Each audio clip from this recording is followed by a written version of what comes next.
It's been a very dramatic week.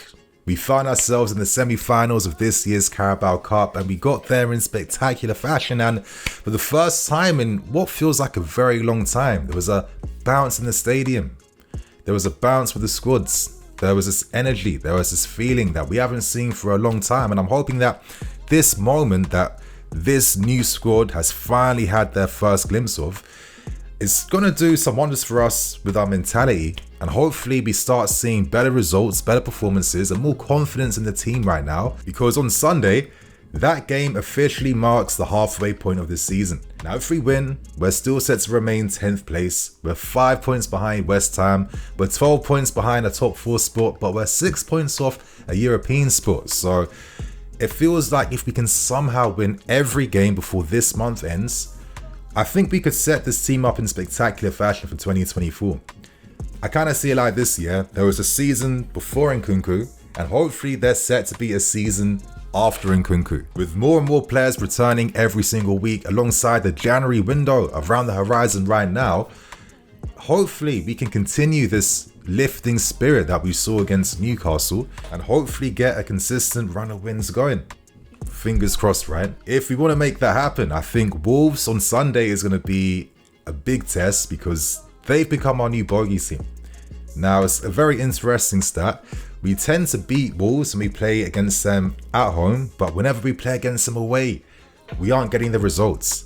The last time we beat them was 2019, where we saw Tammy Abraham's hat-trick securing a 5-2 win for us. Very infamous game. We haven't forgot that. But that was the last time we've won at Wolves Stadium. On Sunday, we have to be wary of their threats. I'm looking at one of the unsung players of the season in Neto. I mean, 7 assists already for a middling type of Wolves team. You know, Hwang's in great form right now. I think Cunha on his day, he gives any team a handful. Of course, his consistency at the end product, you know, it's not always there, but he makes things very difficult with those surging runs. And obviously they have good talented players like Bellegarde that's doing really well in midfield and a host of others, you know. Wolves on their day, they can get results. As I said, over the past few years, they've been our bogey team. Can we finally pick them out on Sunday? You guys, in today's video, I'm here to break down the press conference, team news, predicted lineup, all that good stuff. So I hope you guys enjoy. As I keep saying, only like this video if you think we're going to win. That's all I care about. But my friends, before we continue on, today's video is brought to you by Parimatch UK. How would you like the chance to win a £50 free bet? This season, Parimatch UK have launched their new, completely free-to-play football prediction game called Hat-Trick Hunt. Every single week, you will get the chance to predict 3 scores from the Premier League with rewards for each correct prediction that you get correct. Get all 3 correct and you will be rewarded with a £50 free bet. It really is that simple, and as you guys can see on screen beside me, these are my predictions for this week. So I've gone for West Ham to beat Man United. Yes, I know they got absolutely battered by Liverpool in the Carabao Cup, but I do think that against United, I feel like West Ham's transition game and their counter-attacking threat is going to catch United out. Outside of that, I've gone for Liverpool to draw against Arsenal. I think that, you know, both teams are in great form this season, but I see both teams cancelling each other out. And obviously for our game, I've gone for a 2-0 win. Crossing my fingers, I'm just hoping we win. So my friends, do you agree with my predictions? If you'd like to get involved yourself though, click on the link below. Obviously you must be 18 plus to be able to play, and obviously full terms and conditions apply. So thank you to Parimatch for sponsoring today's video. So let's move on to team news, starting with the positives. And Lavia, Madueke, Ugujukwu have now returned back to full team training, thank God. Every single week, more and more players are returning back. Outside of that though, of course, Ben is continuing his partial training at this point in time. I'm sorry, this guy is very underrated for us. When he's not playing, this team misses his impact. I'm sorry, it just does. Outside of that too, Reece James and Cucurella, as we know, have only now completed their surgery, so they're beginning and at the start of their recovery stages. In terms of Enzo Fernandez, he will be assessed closer towards the game. Some rumours came out in Argentina suggesting that Enzo might have a slight groin strain that's been bothering him for the past few weeks. We'll find out, I'm sure. And outside of that, my friends, it's the same old story. So that's team news out the way. But now let's tackle this press conference, and I'm going to spend a bit of time dissecting everything because there were a whole host of questions that Pochettino went through, some very interesting questions, and Pochettino today kind of had to speak out. I wouldn't say it was like a rant or he was like really angry. The press sometimes sensationalize just normal human reactions, you know what I mean? But there was definitely a lot to unpack in this press conference, so let's start with things. Is Romeo Lavia going to be available to make his debut this week? And it seems like even though Lavia is training with the first team and he is essentially ready to play, he isn't yet ready for Pochettino. And basically it comes down to Poch wanting to see his best form, best fitness.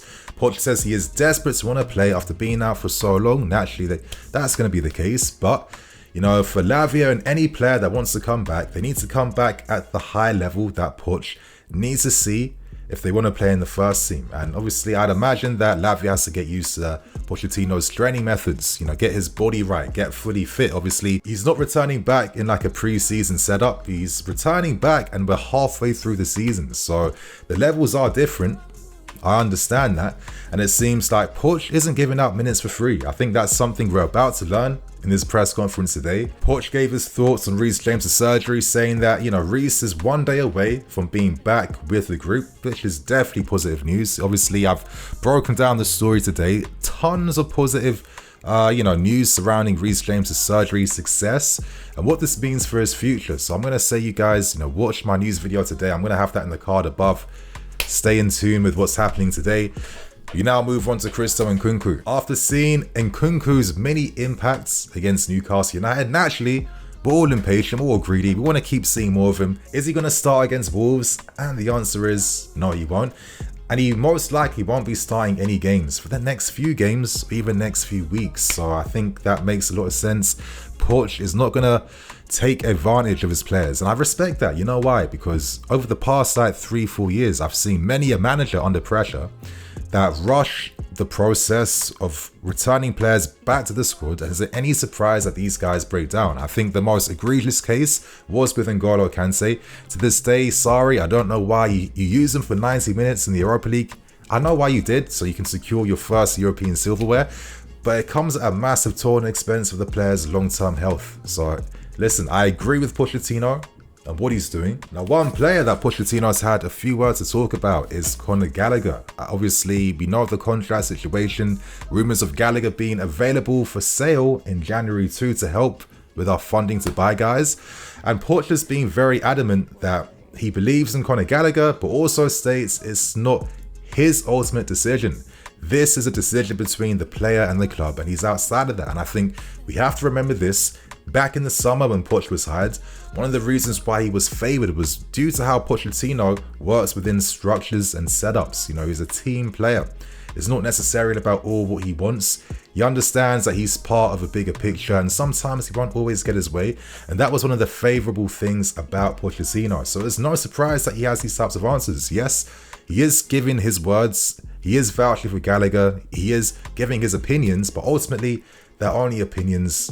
Let's see what happens, but it'll be surprising if this board decided to do something crazy and cash in on one of the most informed players in this club right now. It would be quite silly. And obviously, let's tackle one of the big, juicy parts of the press conference. And, it centers around Madueke, Maatsen, and maybe players that want to get minutes. Obviously, Pochettino lost his patience a little bit.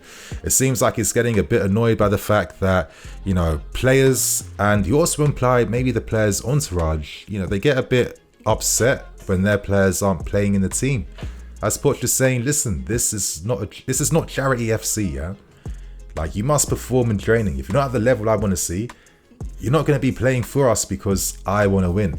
Now, I definitely think there's a lot to debate in these comments, but I think in terms of the principle of what Pochettino was saying, he is right. He has to see his standards met first before he decides to start playing.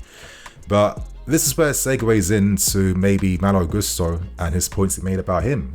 Very nice questions today from the young Chelsea reporter. Obviously, he mentioned the fact that Gusto had a game-changing impact when he came on, especially when he played on the right-hand side in his best position. And Poch was a little bit sarcastic, but I can understand the frustration if you're constantly repeating yourself. Poch said, listen, Gusto's been out injured. He's now come back to the team. I'm not going to rush him. Hence why he got 45 minutes. He said, you'll force me to explain the obvious thing, but you are right in your analysis that Gusto had a positive effect. But for myself, I understand what he's saying, but in my opinion, I think of these details. Okay, he had 45 minutes, but why was 75% of that second half playing Gusto at left back? What is the utility behind that? I keep saying utility all the time, but I don't always see it, to be fair with you. If you could play him near the end where all hope was essentially lost, why was he not starting in the second half, giving us better odds and probabilities of, turning the game round against Newcastle? To end with things, of course, players like Madueke were used as an example because naturally, fans will understand why Madueke isn't getting as many minutes. Now, I've been saying this quite a lot, we can't forget, he's had a lot of injuries during pre-season as the season started. It's really been affecting his momentum. I understand why he won't be playing week in, week out. Poch also reiterated this fact too, and he said that right now, Noni's in a position where the competition is big here, and he has to raise his game. Of course, right now he's recovered. He may be involved tomorrow. It's not the first time he said that, and to a degree, I understand. Yes, you must raise your game for sure. Again, there's only limits to what I can say. I'm not there in the training sessions. I don't know what's happening. Naturally, you think a manager is going to pick the best team to want to win every single week. I don't know how certain players react to training sessions or with the manager. I don't know. I guess all I can say is I like to hope that a balance can be found because maybe certain players' form isn't amazing. But as I've always said, I feel like certain impacts on players or involvements help the other players around them. We've all heard stories of lots of players being really bad trainers, but then they turn it up on match day. I don't think that's any different. I don't know if these guys respond like that. You know what I mean? I'm not here to say that. But all I can say is I understand the frustration Pochettino has, but I don't necessarily agree with everything, especially when he didn't really tackle the main context of what the journalist was trying to get answers towards. So my friends, let me now end things with my predicted lineup. And listen, with Nkunku now set to start on the bench, obviously this lineup is going to reflect that, of course. I'm sure Poch will make some smart rotations against Wolves, but at the end of the day, I think we're a team that needs to score first. So I'll be really disappointed if I continue to see centre-backs playing out wide. I don't care how good centre-backs are training, for God's sake. I think this team would benefit from having actual fullbacks. And I'm going to just say this quickly, yeah? In the past two games against Sheffield United and obviously against Newcastle United, we got results in the end based on Pochettino having to make second half decisions and tactical changes to get us back in the game. Why is it that tactical changes are the ones that's helping us progress in games and get something from them, and not how we're actually starting the game? And I kind of think that as time goes on, but we're seeing the lack of benefit of having centre-backs at fullback where there's deficiencies in our game. The balance in attack kind of falters. I think the attacking players can struggle at times when they get a bit isolated.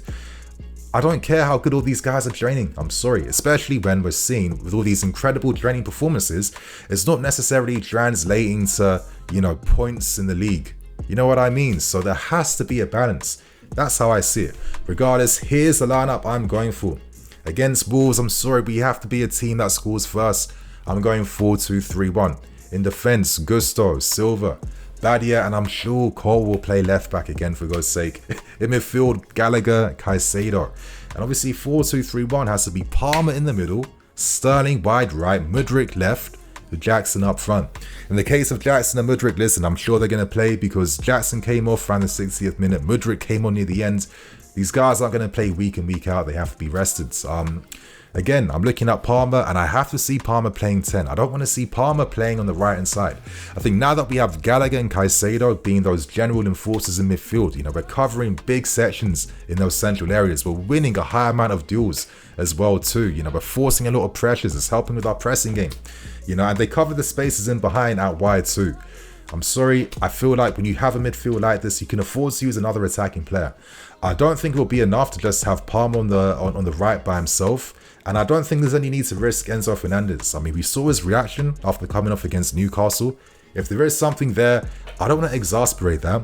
I think we can utilize the squad we have, take advantage. I want Palmer playing that 10/8 role where he can drift to the right, link up, by playing passes in behind to find Gusto, who's overlapping down that right hand side.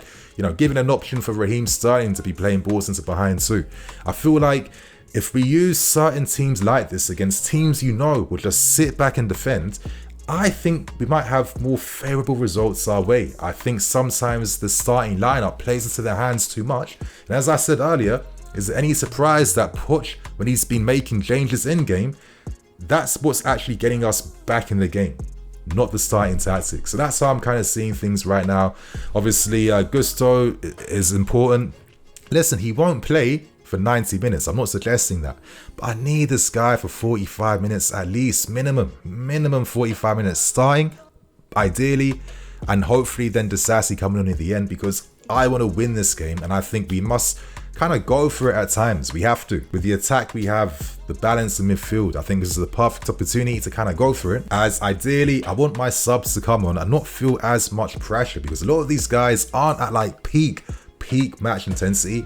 They're getting there, and I'm not expecting us to be securing like last minute winners like Newcastle week in week out. I think we have to take control of our destiny a lot better and not waste a lot of minutes by how we start these games. So my friends, that's my predicted lineup out of the way. Share your thoughts and opinions. Watch all the content that has dropped today, and yeah, I hope you guys enjoyed. So my friends, leave your predictions, and on that note, I'm Nini FC, this is BlueLionsTV. I'll see you guys tomorrow with some more videos. Cool.